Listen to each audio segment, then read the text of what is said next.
എന്താണ് ഡേറ്റ?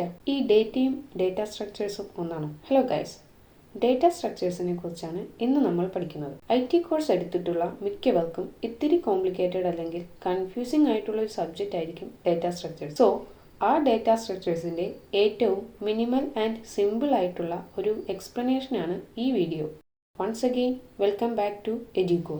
അപ്പോൾ data structure എന്താണെന്ന് അറിയുന്നതിന് മുമ്പ് ഡേറ്റയും ഇൻഫോർമേഷനും എന്താണെന്ന് മനസ്സിലാക്കണം. ഡേറ്റ എന്ന് പറഞ്ഞാൽ റോ മെറ്റീരിയൽസ് ആണ്. അതായത് ഒറ്റ നോക്കിൽ ഡേറ്റയെക്കുറിച്ച് നമുക്ക് പ്രത്യേകിച്ച് അർത്ഥങ്ങളൊന്നും ഉണ്ടാകില്ല. ഈ നമ്പേഴ്സ് പോലെ ഇതൊക്കെ ഒറ്റപ്പെട്ട് കിടക്കുന്ന കുറച്ച് നമ്പേഴ്സാണ്. ഇതിനെയാണ് ഡേറ്റ എന്ന് പറയുന്നത്. ഇനി ഈ ഡേറ്റയെ നമ്മൾ പ്രോസസ്സ് ചെയ്യും, അല്ലെങ്കിൽ മറ്റൊരു ഡേറ്റയുമായി നമുക്ക് റിലേറ്റ് ചെയ്ത് അതിലെന്തെങ്കിലും ചേഞ്ചസ് അല്ലെങ്കിൽ അതിനെ പ്രോസസ്സ് ചെയ്യുമ്പോൾ ആ പ്രോസസ്സിലൂടെയാണ് നമുക്ക് ഇൻഫോർമേഷൻ കിട്ടുന്നത്. കണ്ടില്ലേ, ഇപ്പോൾ ഈ ഡേറ്റ കാണുമ്പോൾ നമുക്ക് എന്തെങ്കിലുമൊക്കെ കാര്യങ്ങൾ അതിൽ നിന്ന് മനസ്സിലാക്കാൻ കഴിയും, അല്ലേ? സോ നമുക്ക് ഇൻഫോർമേഷൻ ഉണ്ടാക്കാൻ വേണ്ട റോ മെറ്റീരിയൽസ് ആണ് ഡേറ്റ. സോ ഡേറ്റയും ഇൻഫോർമേഷനും ഒന്നല്ല, രണ്ടും രണ്ടാണ്. ഇനി നമുക്ക് ഡേറ്റ സ്ട്രക്ചറിലേക്ക് പോകാം. ഡേറ്റ സ്ട്രക്ചർ എന്ന ആ പേരിൽ നിന്ന് തന്നെ നമുക്ക് കുറച്ചൊക്കെ മനസ്സിലാക്കാൻ പറ്റുമല്ലേ? അതൊരു സ്ട്രക്ചറാണ്. എന്തിൻ്റെ? ഡേറ്റയുടെ. അതായത് ഇൻഫോർമേഷൻ കിട്ടണമെങ്കിൽ ഡേറ്റ പ്രോസസ്സ് ചെയ്യണം. അങ്ങനെ പ്രോസസ്സ് ചെയ്യാനായി ഡേറ്റ കമ്പ്യൂട്ടറിൽ സ്റ്റോർ ചെയ്യണം.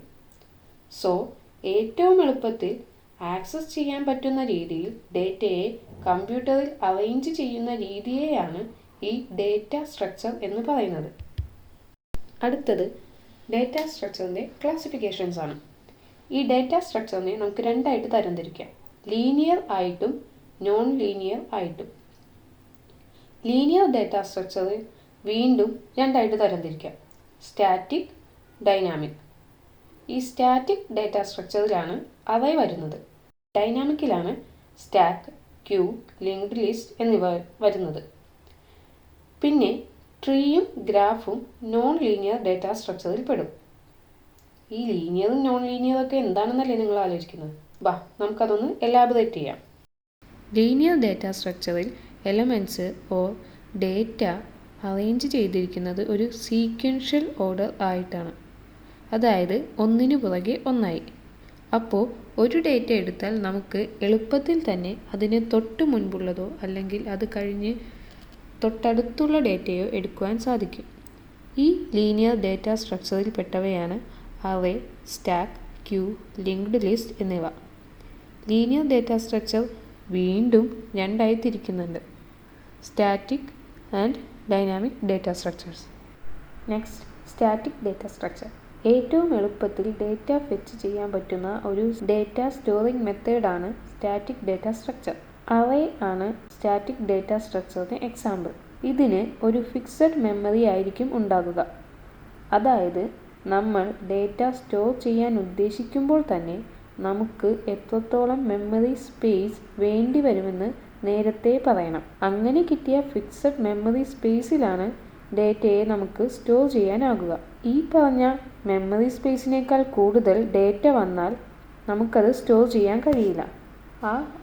ഓൾറെഡി നമ്മൾ അലോക്കേറ്റ് ചെയ്തിട്ടുള്ള മെമ്മറിയിൽ മാത്രമാണ് നമുക്ക് ഡേറ്റ സ്റ്റോർ ചെയ്യാൻ പറ്റുക. അടുത്തത് ഡൈനാമിക് ഡേറ്റ സ്ട്രക്ചർ. കാര്യം ഈ ഡൈനാമിക് ഡേറ്റ സ്ട്രക്ചറും ലീനിയർ ഡേറ്റ സ്ട്രക്ചറിൻ്റെ അടിയിലുമാണ് വരുന്നത്. അതായത് സീക്വൻഷ്യലായിട്ടാണ് ഡേറ്റാസൊക്കെ അറേഞ്ച് ചെയ്യുന്നത് എങ്കിലും മെമ്മറിയുടെ കാര്യത്തിൽ ഡൈനാമിക് ഡേറ്റ സ്ട്രക്ചർ സ്റ്റാറ്റിക്കിൻ്റെ നേരെ ഓപ്പോസിറ്റാണ്. അതായത് ഇതിന് ഒരു ഫിക്സഡ് മെമ്മറി സൈസ് ആവശ്യമില്ല. നമ്മൾ ഡേറ്റ കൊടുക്കുന്നത് അനുസരിച്ച് മെമ്മറി സൈസ് അപ്ഡേറ്റ് ആയിക്കൊണ്ടേയിരിക്കും. അതുകൊണ്ട് തന്നെ സ്റ്റാറ്റിക് ഡേറ്റ സ്ട്രക്ചറിനേക്കാളും കുറച്ചുകൂടെ എഫിഷ്യൻറ്റും മെമ്മറി കോംപ്ലക്സിറ്റി കുറവുമാണ് ഡൈനാമിക് ഡേറ്റ സ്ട്രക്ചറിൽ. സ്റ്റാക്ക്, ക്യൂ, ലിങ്ക്ഡ് ലിസ്റ്റ് എന്നിവയാണ് ഡൈനാമിക് ഡേറ്റ സ്ട്രക്ചറിൻ്റെ examples. Last one, non linear data structure. ഈ ലീനിയർ ഡേറ്റ സ്ട്രക്ചർ എന്തായിരുന്നു? ഒരു സീക്വൻഷ്യൽ ഓർഡറിൽ അല്ലെങ്കിൽ തമ്മിൽ കണക്റ്റ് ആക്കിയിട്ടുള്ള മെമ്മറി സ്പേസുകളിലേക്ക് ഡേറ്റയെ സ്റ്റോർ ചെയ്യുന്നതായിരുന്നു, അല്ലേ? അപ്പോൾ നോൺ ലീനിയർ ഡേറ്റ സ്ട്രക്ചർ എന്തായിരിക്കും? അതെ, നോൺ ലീനിയർ ഡേറ്റ സ്ട്രക്ചറിലും ഇൻ്റർ കണക്റ്റഡ് ആയിട്ടൊക്കെ തന്നെയാണ് ഡേറ്റയെ സ്റ്റോർ ചെയ്യുന്നത് എങ്കിലും അതൊരിക്കലും ഒരു സീക്വൻഷ്യൽ ഓർഡറിൽ ആയിരിക്കില്ല. അതായത് ലീനിയറിലെ പോലെ സീക്വൻഷ്യൽ ഓർഡറിൽ അല്ല നോൺ ലീനിയറിൽ സ്റ്റോർ ചെയ്യുന്നത്.